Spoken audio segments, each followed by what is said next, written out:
Well, hello, all my amazingly beautiful zodiac family and friends. My name is Libra Empress, and we are going to do another episode of Terror and Tarot with me, Libra Empress. Because, yeah, that sounds like fun. Alright, so I'm going to put the description for this video in the box below. This is 3 creepy game horror stories animated. I haven't seen it yet. I wanted to watch it with you guys. This guy right here is telling you that if you're on IMR's Scary Tales website to basically hit subscribe. So do. They're really talented. Let's get started, shall we? I'm going to turn my mic off. That way you can hear them over me. Okay? And it doesn't give you back an echoey effect. It turns out that most of you guys who watch me aren't actually subscribed. So, if you like the content and want to support the channel, go ahead and subscribe and hit the bell. It's free, and you can always change your mind later. My name is Chris, and this is the most horrible memory from my childhood days. When I was 9 years old, my parents got separated. They were going through a complicated divorce. To keep me out of this, they sent me to stay with my grandma. My grandmother lived in a small town named Springdale. My mom admitted me to the town school. Being the new kid in school is often challenging. In my case, I had bullies. There was one boy in my school named Scott. He was bigger than me and pretty much every other kid my age. Hence, he took full advantage of his strength. Every day from the moment of stepping inside the school, Scott scared the children with his gang. He often snatched my meal, pushed me hard to the ground, and made me do his homework. I was already a shy kid with a troubled household. I knew if I tried to protest, he would just cause more trouble for me. Unfortunately, Scott and I lived in the same area, so he was completely capable of beating the shit out of me on my way home. There was no way I could talk about being bullied in school, because they were already going through a lot. So I just walked home with Scott, while he kept making fun of me the entire time. Scott wasn't just mean to kids, but he loved creating trouble in other people's lives as well. He especially loved playing Ding Dong Ditch on our way home from school. It's still a popular outdoor game among kids. There were hardly people in the streets during the afternoon, so Scott used to ring the bells of any random house and then run away. I had to run with him too. Sometimes Scott used to force me to ring someone's doorbell while he stood away and was ready to run at any moment. For this stupid idea, I sometimes got caught by homeowners and they scolded me for disturbing them. One day, I was coming home with Scott. It was a hot summer afternoon, and there wasn't a single person on the road. Scott said, "Let's go to the park. I'm thirsty." The kids' park in our locality had a drinking tap. I was reluctant to go there, because it would be an extra 10-minute walk for me. In a hesitated voice, I said, I don't want to go to the park. I have to go home early today. My dad is coming to visit me." Scott slapped me on the head and said, "Come on, I need someone to carry my bag." Then he laughed like the meanest kid in the world. I had no choice because he would beat me more if I disagreed. We took a left turn ahead and started to walk towards the park. Needless I'm about to drink some mud, and I think you should too. People often ask us why we are called Mudwater. to say, the park was completely empty, and the swings were moving slowly in the wind. I stood beside the water tap holding Scott's school bag while he drank water. I was standing quietly when my eyes went to the other side of the park. I hadn't been to the park much, maybe which is why I never noticed the surroundings properly. I saw a small wooden house standing on the opposite side of the park. Surprisingly, it was the only house in that barren area. It felt like the townspeople had kicked out the owner of the house to live alone. "Looks spooky, huh?" Scott said to me. I looked at him and asked, "Who lives there?" Scott took his bag from my hand and said, "The madman." I obviously thought that this was one of his stupid jokes, but I didn't see him smiling or laughing once after saying that. "What do you mean by that?" I replied. Scott pointed towards the house and said, "There lives an old man whom the town call the Madman. People say he murdered his wife and got away with it. The cops never found her body, nor the murder weapon. He was taken into custody for being a suspect behind his wife's sudden disappearance, but there wasn't a single piece of evidence against him. Being honest, this story did scare the hell out of me. I said in a nervous voice, we should start going home now. My grandma will start looking for me. Scott laughed and said, someone just chickened out, it seems. I was too scared to start an argument, so I just started to walk as fast as I could. I heard Scott's voice coming from the background. See you tomorrow, moron. Walk faster, or the madman will get you. That night, I had a terrible dream. I saw I was standing near the wooden house. The house was completely silent, as if no one was alive inside. Suddenly, I heard a weird sound coming from the window on the left. As I got close to the window and looked inside the house, I saw a creepy-looking man with a big knife in his hand, already standing there and watching me. I jolted awake, covered in sweat. During lunch at school, Scott again started to make fun of me for being scared about the wooden house near the park. The more he laughed, the smaller I felt. A sense of anger took me over, and I said in a loud voice, I am not scared of some stupid, scary story, Scott. Scott looked me up and down, and then replied, oh, really? Then let's try out your courage today. I also want to see how brave you are, moron. And started laughing again. I said, fine, tell me what I have to do. Scott's eyes dazzled immediately. I knew he was going to come up with one of his bizarre ideas to get me in trouble. But that day, I was also adamant to not give up. Maybe, I thought, if this one time I could prove myself, Scott will finally agree to leave me alone. Scott said, how about we play ding-dong ditch after school? You will start with the madman's house. Are you up for that? I said, yeah, let's do it. After school, Scott and I started to walk towards the park. He was constantly making fun of me. I was really angry, so I avoided him and kept walking quietly. As soon as we took the turn towards the park, my heartbeat grew faster. I just realized what a stupid move I made. We stopped after reaching the middle of the park. The wood I'm about to drink some mud, and I think you should too. People often ask us why we are called mudwater. wooden house was standing like yesterday. Scott said in a whispering voice, ready, Chris?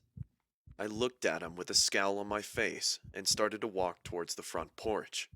I prayed to God that this would be over as quick as possible. I was at the front door, and the doorbell was on my right side.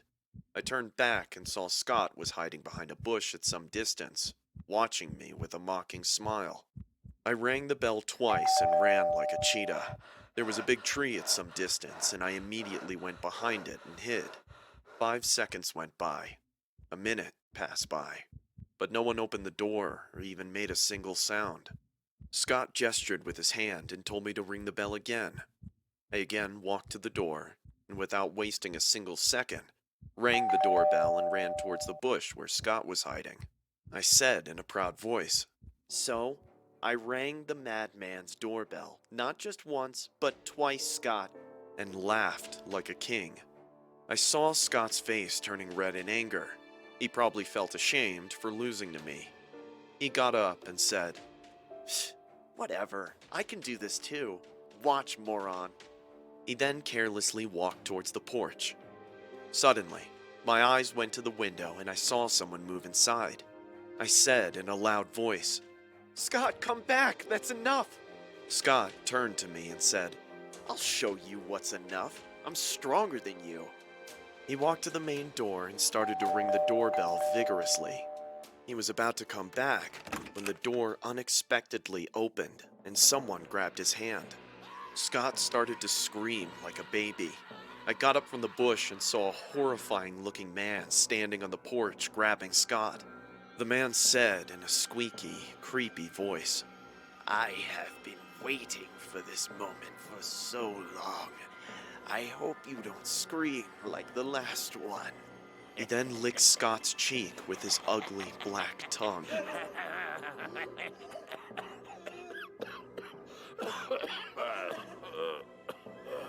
I screamed at the top of my lungs. The man started to pull Scott inside.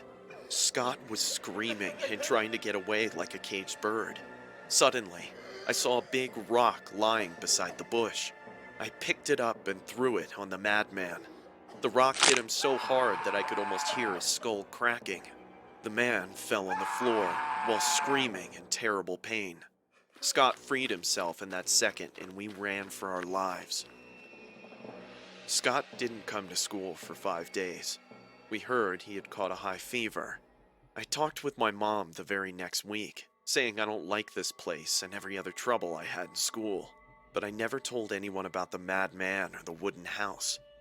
I don't know where Scott is now, or if the house still even exists. But honestly, I don't even want to know.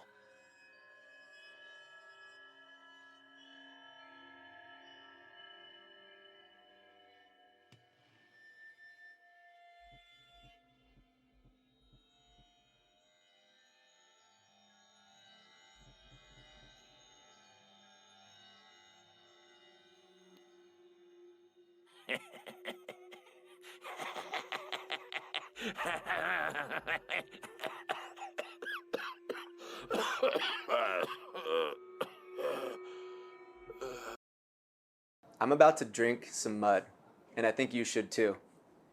People often ask us why we are called mud water.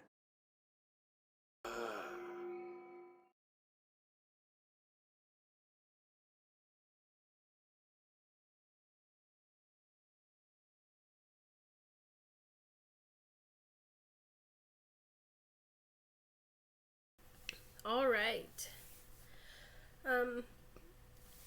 Sorry, I was multitasking, eating, shuffling, doing a Friday night jig.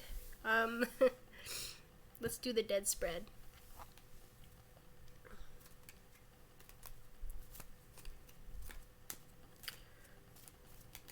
Okay.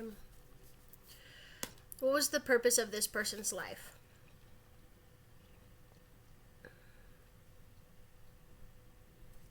The purpose was to start fresh, right?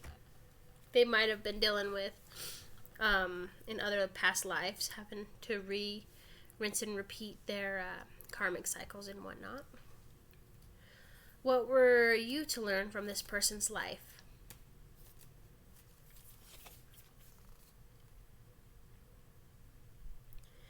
You were to learn that it's okay to, have competition and quarrel, but to not quarrel so much so that your friendship leaves out the door, What were you to learn from their death?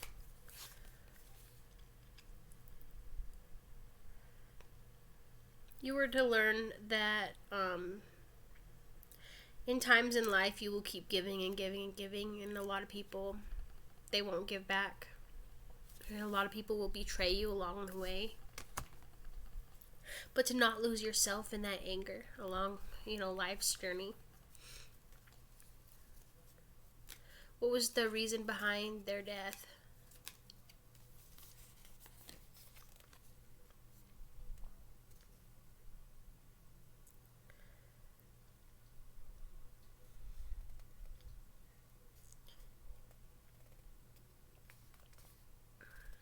I think that when they were younger,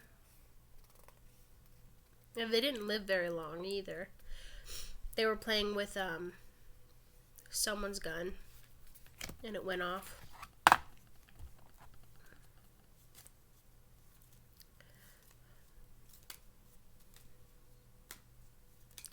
What you use and gain from them is the Nine of Cups in reverse. Basically, at times it'll feel as if your social circle isn't as great as it should be.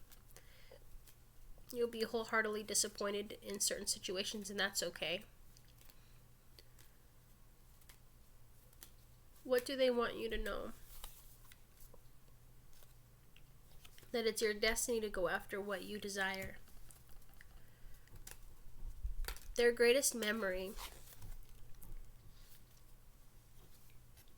is spending it with family, be it at the beach,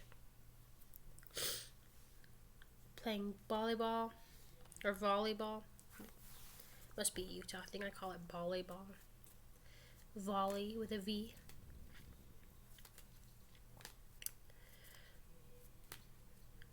What you could do for them that they need you to they need you to stop focusing on other things, other people, places, objects, and focus on what's really important to you. Like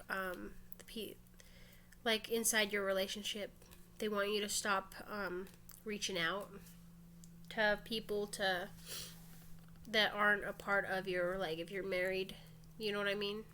To not bring karmic drama down upon your shoulders by making silly choices. To focus more on family and contentment and, enjoying the now instead of focusing on the future constantly and avoiding what's going on around you, because keep focusing on the future, you forget the now.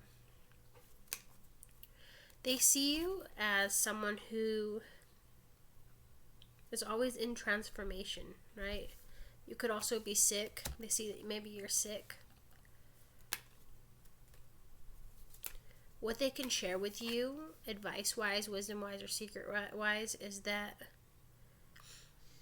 adventure is on the horizon, but you got to be careful with who, all right?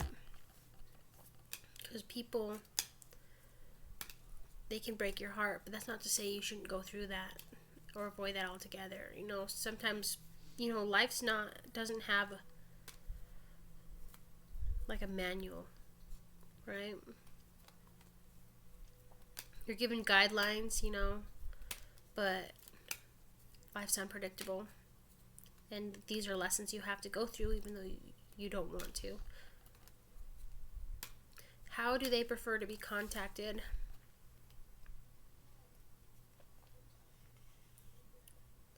Through prayers. What last words of wisdom do they have for you?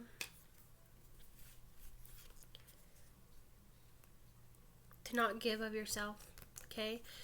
Don't hold still and keep waiting for things to change. You need to make that change, but you need to come up with it, coming at it from a new approach, all right?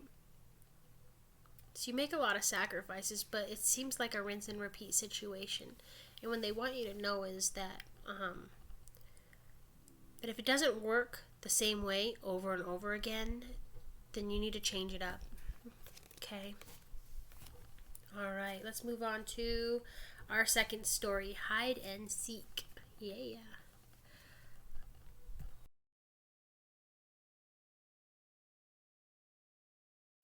Do you believe in ghosts?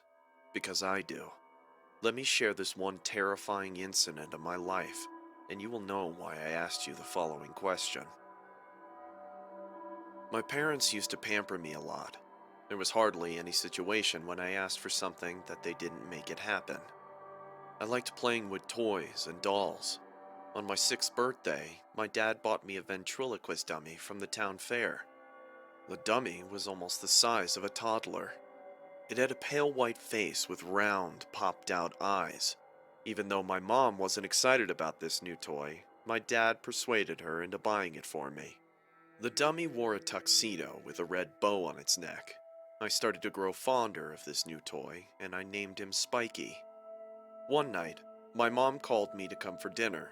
My room was upstairs while my parents slept downstairs.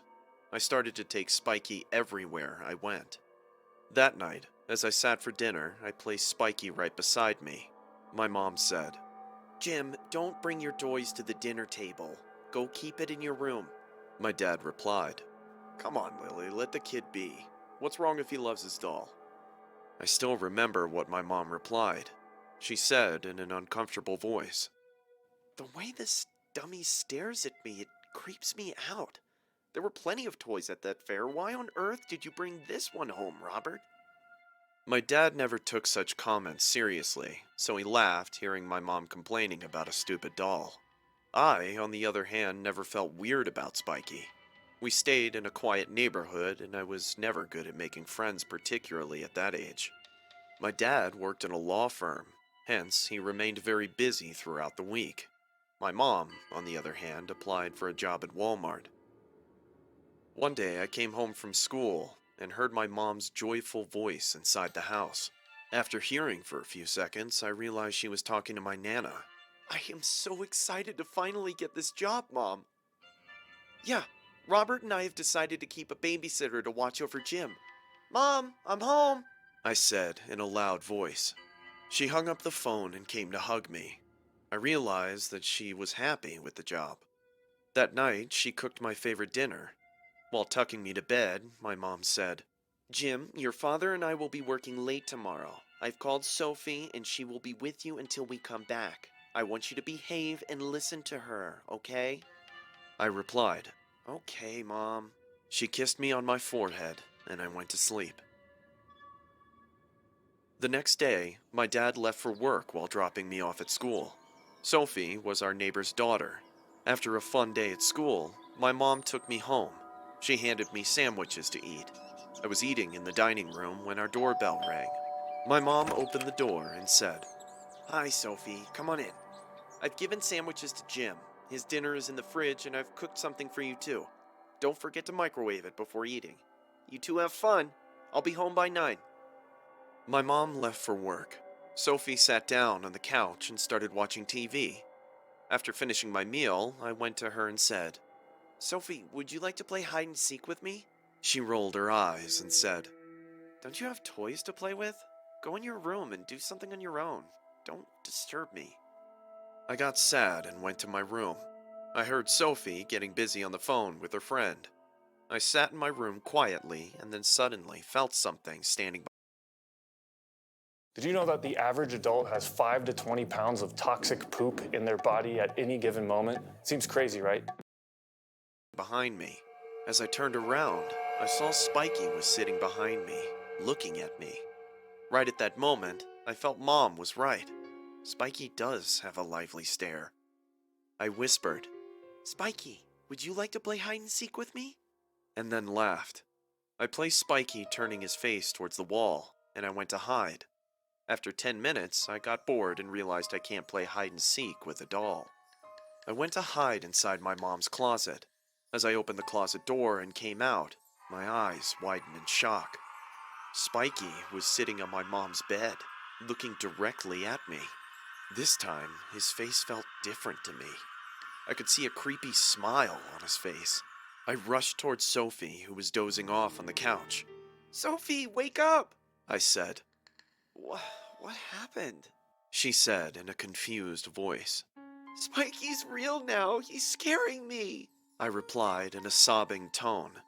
Sophie replied in an irritated voice. "What? What are you talking about? I swear, I'm not lying. He's sitting on my mom's bed," I replied. Sophie got up and went to my parents' bedroom. She took Spiky on her hand and said, "Okay, I get it. You want me to play hide and seek with you. Fine, let's play." Sophie faced towards the wall and started counting. I said in a nervous voice, "But Sophie, I saw him." She looked at me and said, "Do you want to play or not?" Honestly, I really wanted to play hide and seek at that moment. So, without saying anything further, I went to hide upstairs. I got under my bed and waited for Sophie. I heard her voice downstairs. "Ready or not, here I come." I don't remember how long I hid under the bed. The house got extremely quiet. I waited for Sophie to come upstairs, but never heard her footsteps. After some time, I came out of my room. I went downstairs and found the living room in complete darkness. I called out, "Sophie? Sophie, where are you? You were supposed to find me?" No reply came. I said it again. "Sophie, stop it now! You're scaring me!" Just then, I heard running footsteps in my mom's room and a spine-chilling scream. I rushed to the room and opened the door. Fear ran down my spine. Sophie was lying on the floor with her mouth open, and Spiky was sitting over her while stabbing her deep with our sharp kitchen knife. A whimpering sound came out of my mouth, and Spiky turned its face towards me. It was someone else. Spiky was smiling, showing his razor-sharp teeth. My doll wasn't just a doll anymore. Bloodstains were splattered all over the wall. Sophie choked for a while, and then silenced forever. I screamed and started to run towards the main door. I heard footsteps behind me. Turning back, I saw Spiky was chasing me with a sharp kitchen knife. I screamed once again, and I was close to the main door when he grabbed my feet, and I fell on the hard wooden floor. My head started to feel heavy. Everything started to blur in front of my eyes. I saw Spiky coming at me with a sharp knife and laughing like a maniac. I couldn't take it anymore, and I passed out on the floor. When I woke up, I found myself lying on my bed. The sound of cop cars numbed my ears. "Mom? Mom?" I said in a feeble voice. My mom rushed towards me. "Oh, my baby! Jim, I am so sorry." She then started to cry. My dad kissed my forehead and said, "Take a rest, son." The conclusion of the story is told to me by my parents. When my parents came home, they found the main door half open. They found me unconscious on the floor with a bump on my forehead. Needless to say, they found Sophie's bloody corpse in their room. The cops came and everyone assumed someone broke into our house and killed the babysitter and knocked me unconscious. The only logic that no one could find is why?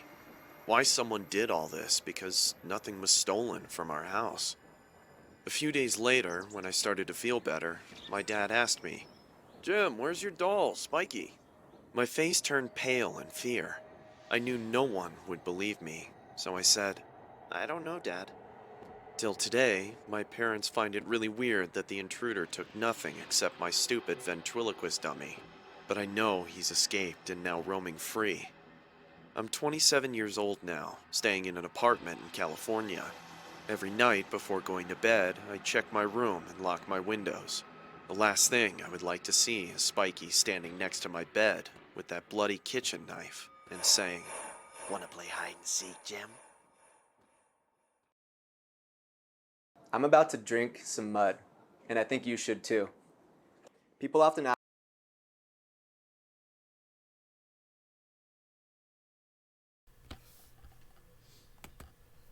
Oh, wow.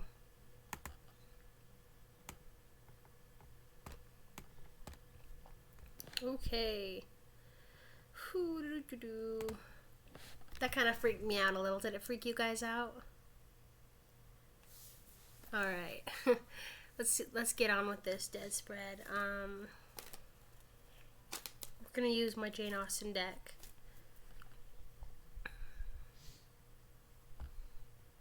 Let me see if I can't.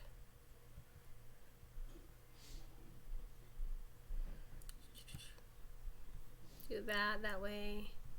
ask us why we are called mudwater, and I get it. Drinking something called mud sounds Mud water. There we go. Sorry. I wanted to do that. Okay. Okay, what was this person's purpose in life?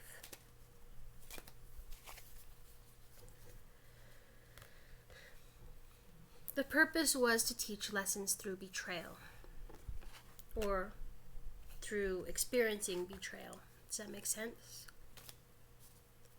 What were you to learn from this person's life was the devil in reverse. Basically, to look at yourself and check out your own vices, all right? Does that make sense?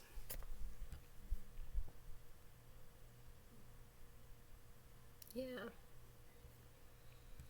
Basically, with the devil in reverse, it's trying to look at yourself in the mirror and say, hey, I'm done with these vices. You know, yeah, I make mistakes. I'm human. Okay? What were you to learn from their death?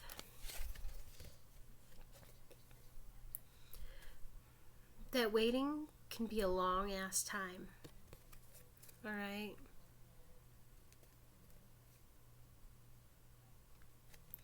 And to not wait for what's yours. To not give up your precious time on stupid stuff. What was the reason behind their death? It had a lot to do with their material wealth. I don't know if they were robbed. They could have been robbed or murdered, and their will could have been changed.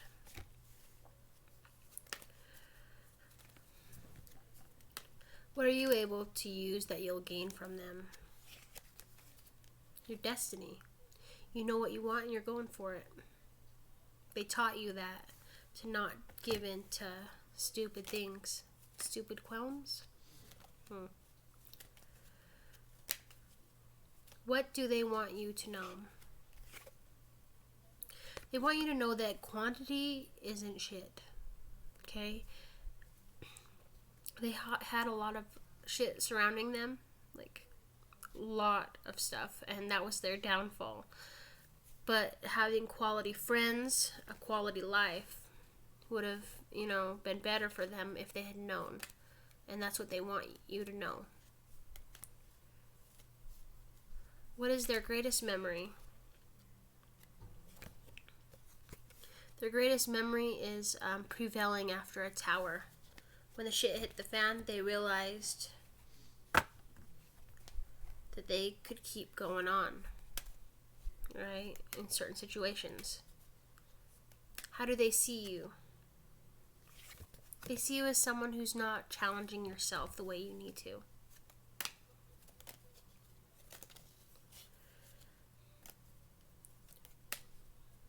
What advice can they share with you? To celebrate life now.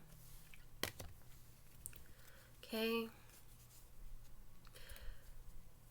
They prefer to be contacted through your dreams.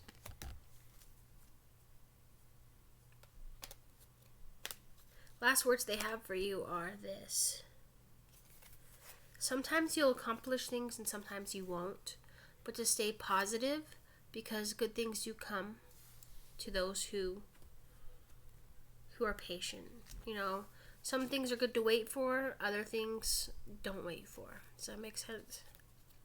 Alright. Let's move on to our third tale. Light as a feather. Ooh, I wonder if this is the board game one.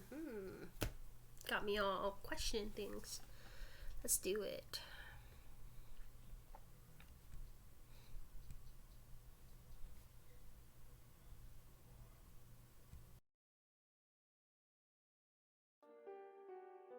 This is a true incident that happened during my college days. My roommate, Maria, was a party animal, while I, on the other hand, was a shy, awkward girl. I've been like that since high school, which is why I never really had that many friends. Maria became quite popular in college. She was beautiful and highly extrovert at the same time. She often forced me to go partying and nightclubbing with her. Out of boredom and loneliness, I started to hang out with her and her friends. There was a guy named Ed who used to flirt with Maria a lot. He's probably like the one guy who can go to any extent to gain female attention. Sometimes he ended up doing really stupid things, but his charming nature saved him from embarrassments whenever he made a fool out of himself. One chilly winter day, I was sitting in the cafeteria having my lunch. Maria came in and said, "Hey Cheryl, are you up for a slumber party tonight?" Is it gonna be at our place?" I asked awkwardly. "Well, the location is a surprise. Are you up for it or not?" she asked. Honestly, I had nothing to do that night except my laundry. So I thought to myself, it'll be good for me, to socialize a bit. So I agreed. Ed was standing near the food counter. He said, "See you ladies tonight. Maria, hey, I'll text you the address." We came home and Maria started to pack for the party. In a confused voice, I said, "So, where is this going to take place?" Maria laughed and said, "We don't know." "What? What do you mean you don't know?" I said. Maria turned around and said in a mysterious voice, "I mean, we haven't decided the house yet." I wasn't getting anything she was saying, so I asked her, "Maria, you guys are making me worried now. What are you up to?" She got close to me and whispered, "You'll see," and left the room. Later that evening, my mom called me, asking to see what my plans were for tonight. I told her I am about to spend the night at a friend's house. She said, "Good, I always tell you to socialize with Cheryl." After talking with her for about 30 minutes, I lied down on my bed. A sense of doubt started to grow in me. What are these people up to? I hope they don't do anything dangerous. At around 9, Maria and I finished our dinner. Maria received a text from Ed that read, "Meet us at the vacant lot on IMR Street." Now, my eyes widened in tension. I said, "Maria, are we gonna barge into some random abandoned house for a slumber party?" Maria said in an irritated tone, "God, Cheryl, can you just chill for a sec? Look, if you don't want to come, you can stay back and do your laundry." I felt a bit hurt by her words, but at the same time I realized if I didn't go with them tonight, they might never invite me to another party. I didn't say anything more and sat quietly in the car. Maria drove the car on the highway and took a left turn. We got onto a dark and dusty road. The vacant lot in IMR Street is an infamous place. Many terrifying incidents have taken place there. Drug dealers and burglars take shelter in those empty houses. After half an hour, we reached our destination.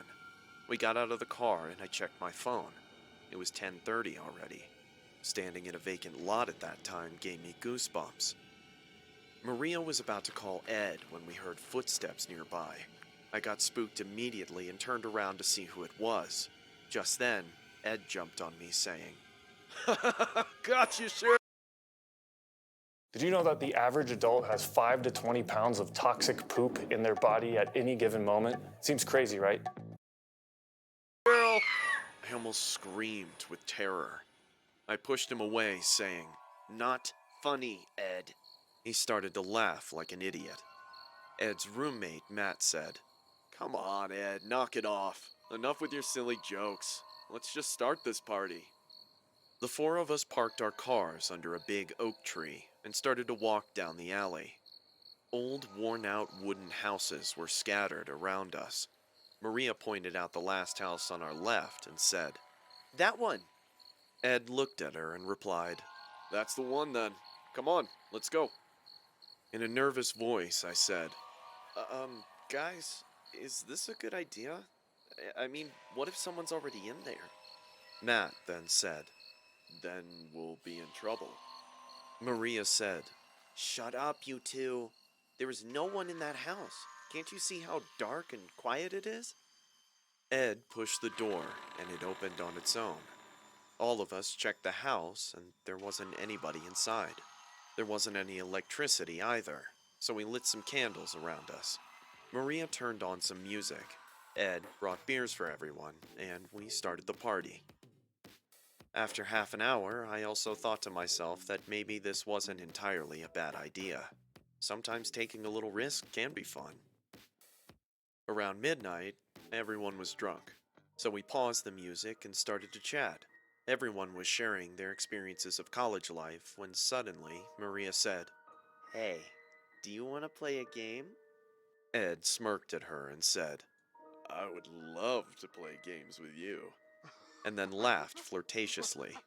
Maria responded, saying, "Oh, stop. I'm talking about a different type of game." I asked, "What game do you want to play?" Maria stared at us for a second and said, "Light as a feather, stiff as a board." Matt and I laughed. Ed said, "Sure. Who wants to be the dead body?" Everyone exchanged looks, but no one volunteered. After a moment of awkward silence like this, Ed said, "Fine, I'll be the dead body." He then laid down on the floor. Maria placed a candle close to us so that we could see him properly. She then said in a low voice, "Everyone gather around him, making a circle, and place your 2 fingers under him." Matt and I did exactly what she said. I was feeling so drunk that this entire situation made me feel like I was in a different world. Maria also placed her finger and said, "Ed, I want you to be completely relaxed. Start to think you have no weight, that you are light as a feather." Ed chuckled once and said, "Okay, hope this works." Maria said, "Be serious," and then closed her eyes. There was dead silence around us. Maria said in a low tone, "Everyone says with me, light as a feather, stiff as a board. Light as a feather, stiff as a board. Light as a feather, stiff as a board." We joined her in the chanting. I don't know how long we continued like this, but suddenly I felt like there was nothing on my hands. I moved my hand, but it touched the empty floor. We all opened our eyes and were shocked. Ed wasn't on the floor. Matt said, "Oh my God, is this all real?" Maria was shocked too. Maybe she didn't expect such an incident. All of us were sitting with blown out faces, thinking, did this ritual make Ed float away? And things like that. Right at that moment, Ed came out from the dark corner of the room and started to laugh. "Look at all you fools. You guys are total douchebags, man. You thought I'd float away?" We all got up off the floor, embarrassment covering our faces. Maria got angry and said, "You're not funny, Ed. You're just a..." But before she could finish, Ed's face started turning pale. He got completely quiet and started looking here and there. I said, "What happened, Ed? What is it?" He replied, "Don't you guys feel the air? I mean, I don't know what happened, but what we saw next made our stomachs drop." Suddenly, something lifted Ed into the air and bashed him hard onto the ceiling. Ed screamed at the top of his lungs. We all watched him floating in the air with big eyes. Something then threw him hard on the floor, and we heard the sound of a neck snapping. Ed stopped screaming immediately, but his body kept moving up and down. It was being bashed repeatedly, once on the ceiling and then to the floor, like a kid playing a sick joke on its poor toy. Blood started to splatter all over the room, and Ed's brain came out from his skull. It was like a gory scene from a Hollywood movie. I don't remember how we managed to leave the house and call the cops that night. The cops are still investigating this case. We got into some serious trouble as we had to face rough interrogation on what we were doing in a vacant lot that night. But they couldn't find us guilty for our friend's unfortunate death. Honestly, whatever that thing was that killed Ed ruthlessly that night might still be living in that empty, abandoned house.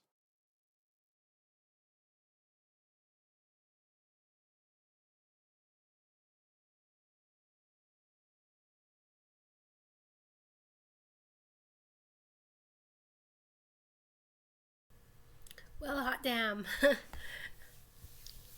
I hope you guys enjoyed that. I did just as much, being able to spend time with you this Friday on what happened. Wow. Thank you so much for joining me. I will see you next week for Tarot and Tarot, alright? I love you all. Bye, my beautiful zodiac family and friends.